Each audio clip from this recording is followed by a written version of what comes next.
Funding for this episode of Qué Pasa, New Jersey with Carlos Medina has been provided by Horizon Blue Cross Blue Shield of New Jersey, the New Jersey Economic Development Authority, the Engineers Labor Employer Cooperative 825, Hackensack Meridian Health, PSENG, ROI NJ Business Magazine.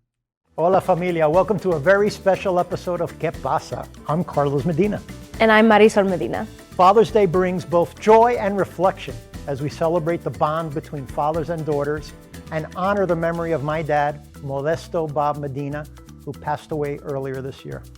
My grandfather was a Korean War veteran and longtime director of the New York Times' News Morgue, what many called Google before Google. He had a passion for preserving other people's personal stories.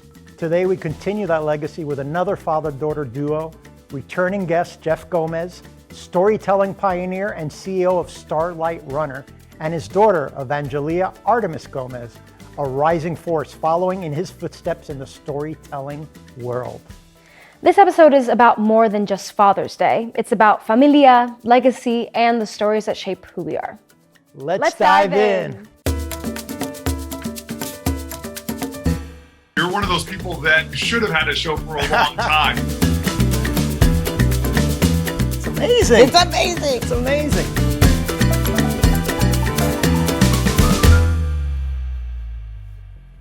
Hi guys, one of the common questions I get asked is about the Modesto Educational Foundation. It's a foundation I started to celebrate my dad's life. Modesto, sometimes they called him Bob, Modesto Bob Medina. Dad was born in Cienfuegos province in Cuba in the early 1950s. His dad was a military officer who served in the Cuban army. When Dad passed, him and his mom came to New York City. In New York City, Dad worked 3 jobs, was a hard worker. I remember one of the stories is that he swept pins from a factory that used to do something with clothing. So all the pins would be on the ground and Dad would have to sweep. And then he worked in a steel mill. And Dad would say he'd come back like 5 shades darker, just his skin would get so dark working in the heat and the smoke. And famously, he went to a blind date to meet a woman named Hilda, and he ended up meeting my mom, Saida Medina, at the party. And when he tried to date her by formally asking her father, Jesus Rodriguez, for permission, he didn't like that, and he said, "Ese cubano solamente quiere sus papeles." That Cuban's just looking for his green card, stay away. Luckily, they didn't listen to that advice, and Dad and Mom got married. And soon thereafter, he served in the Korean War, which enabled him to become a citizen because of the Geneva Convention to be afforded the protections of his military service. God forbid he were captured. Being a citizen was important. So that's how Dad actually became a citizen. When he left, he was a sergeant, and he had developed a skill in the Army. He applied for a job that was posted in the New York Times. At that time, the New York Times would have an interviewer conduct that interview, and he was interviewing for another company, but the woman was so enamored with Dad's charisma that she offered him a job as a clerk in the news department. Fast forward, Dad eventually became the manager of what's called the News Morgue, because once news is out, it's dead news, and the picture library. He would entertain many Latino celebrities. Ruben Blades comes to mind. Marilyn Monroe came with her husband at the time, who was playwright Arthur Miller. He founded the Society of Hispanic Employees, the Hispano Society, at the New York Times. Going through his things, I literally found hundreds of letters that I've been preserving in page protectors. One of the letters was him asking some of the senior staff at the New York Times, tell me about the demographics of Hispanics working at the time and how can we improve working conditions and more Hispanic employees at the time. He was always very involved. He started the cooking club where they bring in celebrity chefs from all over New York City to teach classes. In 1973, had his recipe for arroz con pollo, chicken with rice, published in the New York Times Magazine. In March of 1973, He helped a gentleman that you may have heard of, Cesar Chavez, who ran the Farm Workers Union. So I have 2 letters, long 3-page letters, in which Cesar thanks my dad for hosting him in New York, helping him raise money, and just being a friend to him. Another project he worked on was the Holocaust Museum. Dad helped with photographs, research for the museum. He helped the Kennedy family. So I had a couple signed letters from Senator Ted Kennedy thanking him for all the help that he provided to the Kennedy family. He worked on a documentary that covered the story of African Americans during World War I called Men of Bronze by a gentleman by the name of Bill Miles, who was a good friend of my dad. Dad became friendly with a gentleman named Al Sharpton, the Reverend Al Sharpton, who came to the Times to research a book. Nobody really paid attention to him, but Dad, who ran the department, had 3 of his employees assigned to the Reverend for the day and helped him get photographs and research for a project that he was working on. Towards the end of his New York Times career, Dad got promoted to director, and he helped transition the archives and the photographs from the New York Times to the Public Library of New York, which is a multi-million-dollar project. So Dad helped with that transition. He spent 38 years at the New York Times. I found so many letters from the publisher of the New York Times, from the publisher's son, thanking Dad for all the great things that they did. He always said the experience of leaving Cuba, he insisted that me and my siblings, that we really focus on our education. He always argued education is something that cannot be taken away from you. You could leave your country of origin, go somewhere else, and you'll always have that foundation. And now that we've lost Dad, I feel like I have him over my shoulder. I'm always trying to make him happy and impress him. And I use a phrase, I know there's a phrase people use, what would Jesus do? But I really firmly believe, what would Dad do? And when I come into these situations, I just try to think, what would Dad have done, especially given all the tools and the network that I have that Dad didn't always have. So again, happy Father's Day. You're going to have a great episode with 2 dads talking with their daughter, so it's very special. So thank you for joining us, and check it out.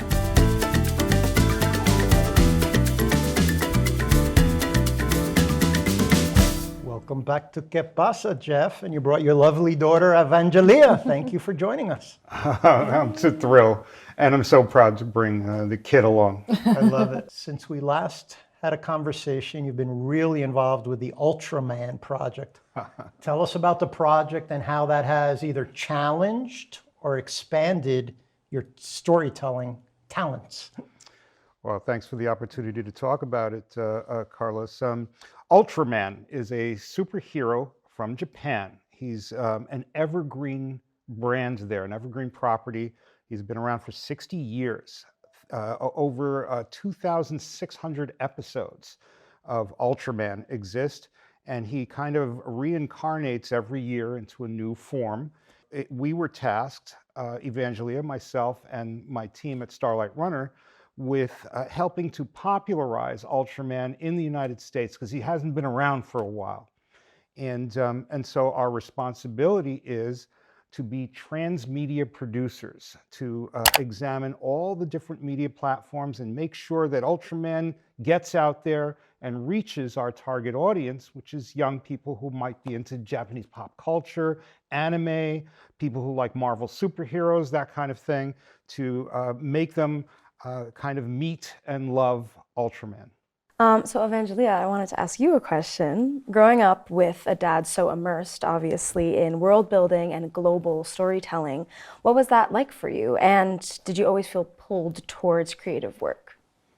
Yeah, I've always felt pulled towards creative work. I don't know if that's something passed down soul to soul or if that's something that I was trained to do, but growing up, my dad always made sure that if we were watching something or reading something, that I was looking at it with an analytical lens. So he would always have me assess what we were watching and explain to him what the themes were and how the world functioned. And that helped me in my day-to-day life understand what's going on?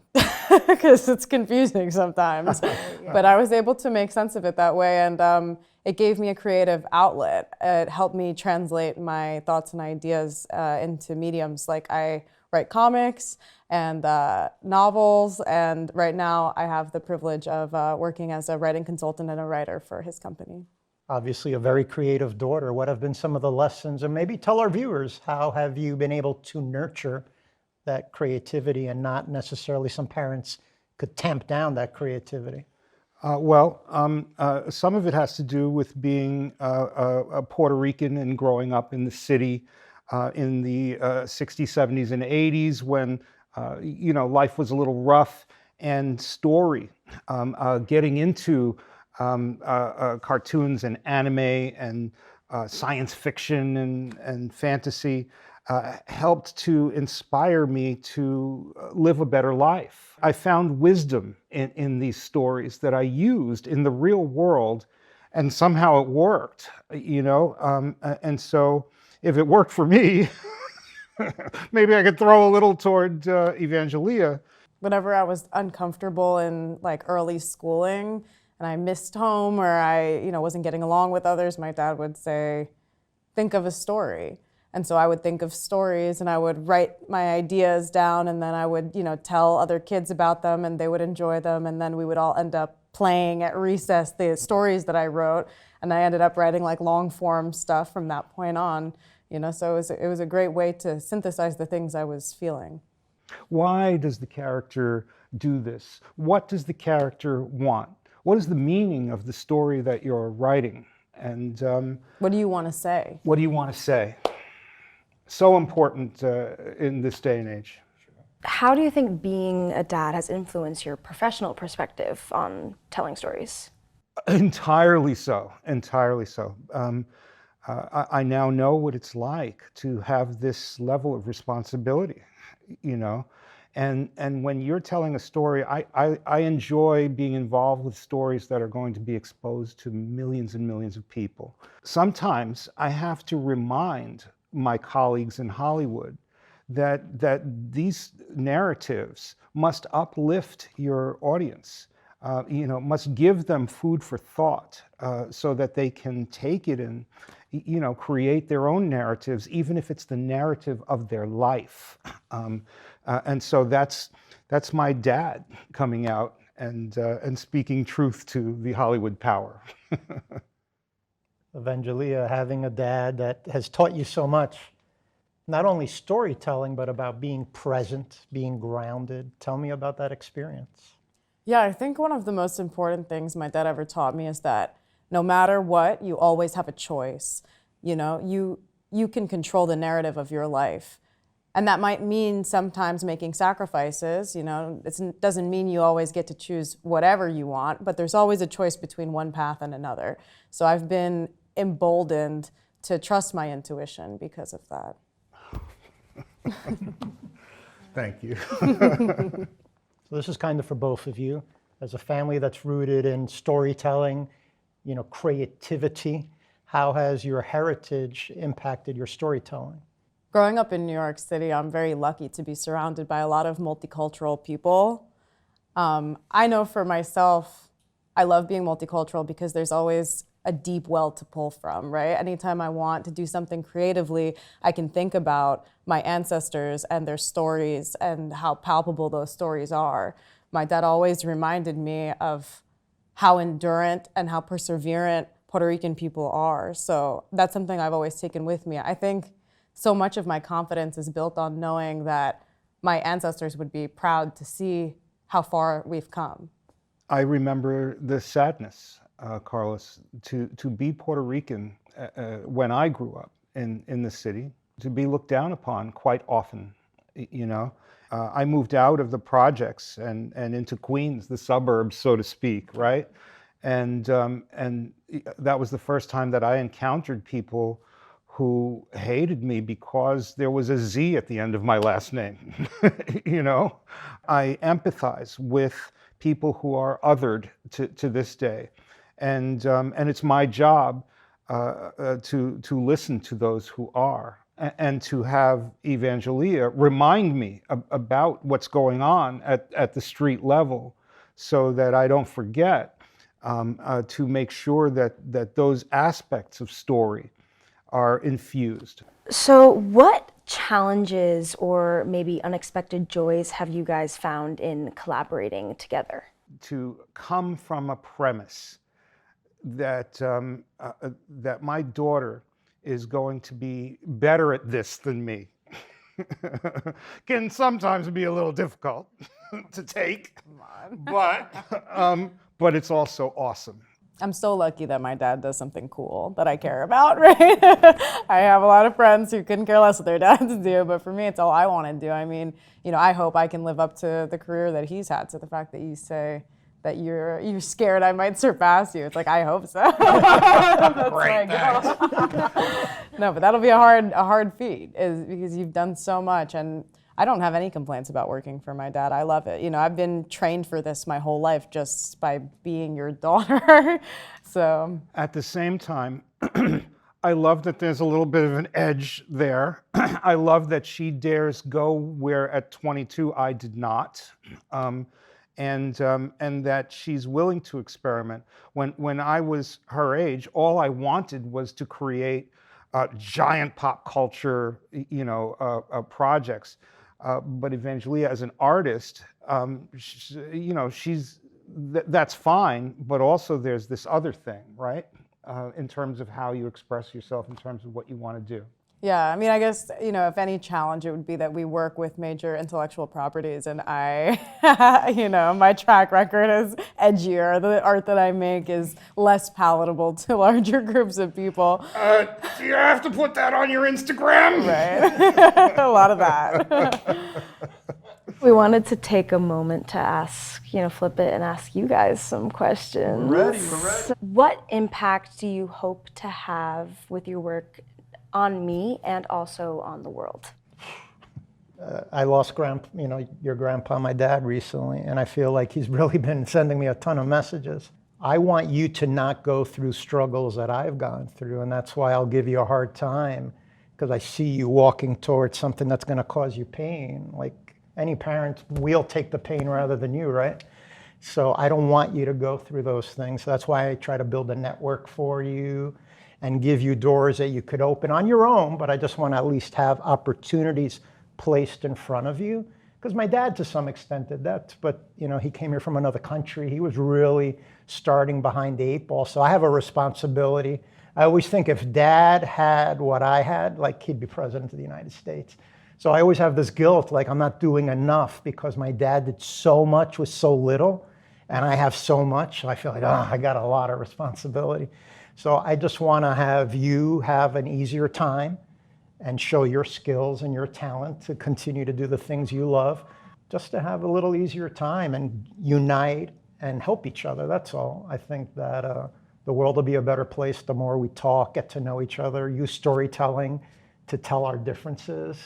So my question for you would be, were there any moments as a parent that emboldened your confidence as a person? The second we laid eyes on each other, my child. The second we laid eyes on each other. And here's why. When I looked at you, brand new, I thought to myself that everything that I could possibly have done but didn't do because I was scared or because of various factors that kind of repressed or oppressed me, we needed to figure out how to not have that happen with you. And so the commitment that I made on that day was to teach you that all of this is subject to your will. You can bend reality with your will. You can bend reality. And every step of the way, I tried to kind of slide that into our dialogue and our interaction. It's working. Right? Whether you like it or not. Yes. I have been the subject of the bending. What are the messages you guys are trying to communicate with your upcoming projects?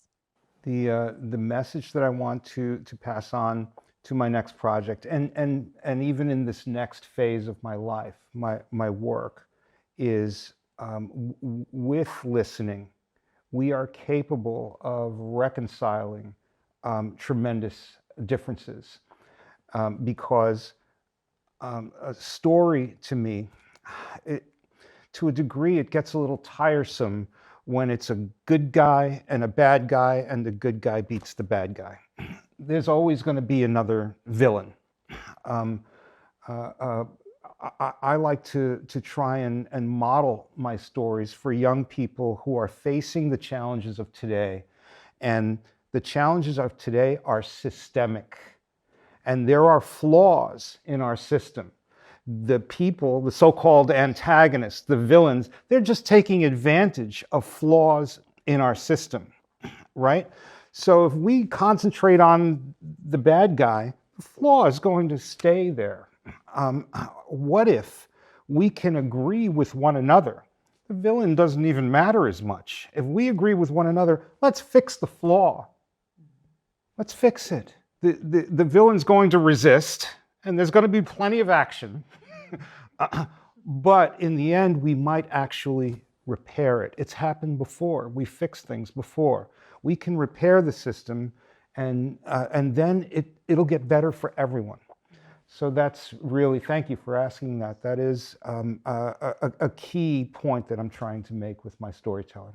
Yeah, you always told me, don't put a Band-Aid on a broken bone. I thought that was a good piece of advice. I remind myself of that anytime I feel myself bottling something up or trying to dissociate. So easy to dissociate now. It's something that we all struggle with, especially my generation. So remembering no Band-Aids on broken bones. We got to put a cast on that. We got to figure it out. I'm trying to use, I'm stealing a little from your dad here because he's always about transmedia. So I'm trying to position Qué Pasa to be a storyteller in a lot of different areas. So I want to have a stronger social media presence, perhaps a fast channel one day. And it's just what I said earlier. I think the more we all know about each other, somebody watching in Argentina sees Jeff's story and Evangelia's story, it's great that they understand what we're feeling and then say, wow, I feel the same thing. So I don't think, like growing up, I didn't see enough of myself on television or in the media. Maybe Maria on Sesame Street or something like that. So I'm really insistent that this show has people that are very diverse so that viewers could really see themselves.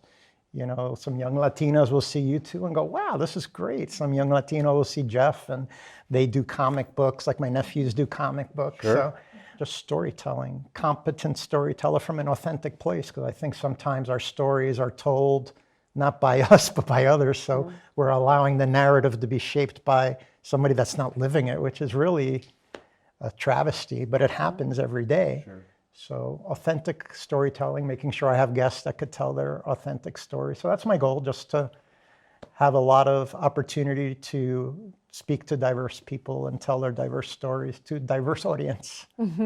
Fantastic. You're doing your dad proud, Carlos. Thank you. Thank you very much. Thanks again, guys. You're like familia. You're alumni of Qué Pasa. So thank you so much for sharing your important stories. Absolutely. Thank you for this forum. It's fantastic. Yeah, thank you both. Familia, that's a wrap on the special Father's Day edition of Qué Pasa. Thanks for being part of this heartfelt conversation about family, legacy, and the stories that shape us. You can catch full episodes anytime on pbs.org. And don't forget to subscribe to our YouTube channel. Until next time, nos vemos.